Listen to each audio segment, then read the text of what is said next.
faire ce film pour conserver une trace. La trace d'une partie de ma vie de sculpteur.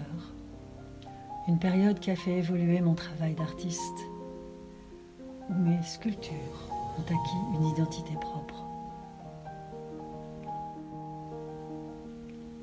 Je suis céramiste de formation. J'ai appris la terre à l'école d'art appliqué du Perret à Paris. Pendant 15 ans, j'ai créé mes sculptures en terre cuite. Je les cuisais dans des fours que je construisais moi-même.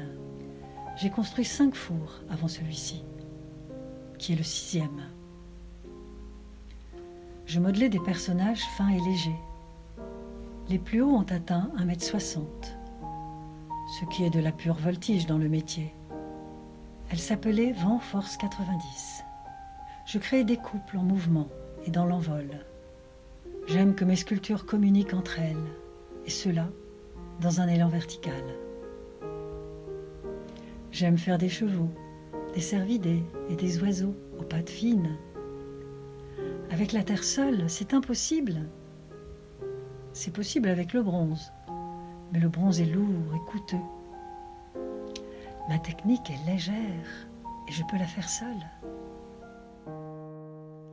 À l'époque, je cherchais toujours plus de mouvement, plus d'élan. Et l'élan diagonal en terre seule est techniquement impossible.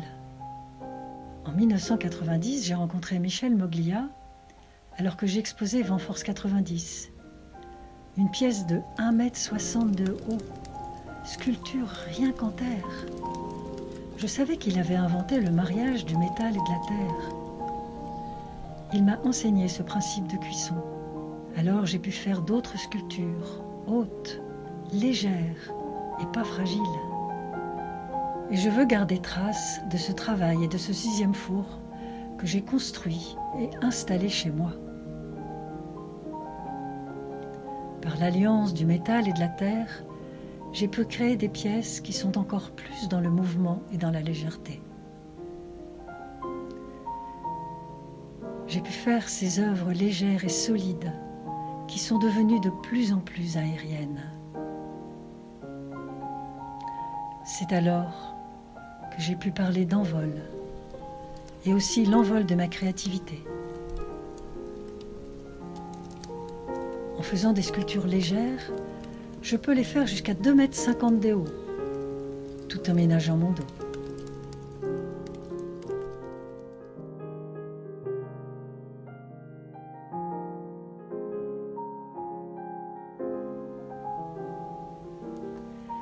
Grâce au mariage de la terre et du métal, j'ai une sculpture qui a un caractère différent, qui n'est pas vue et qui ne ressemble à aucune autre.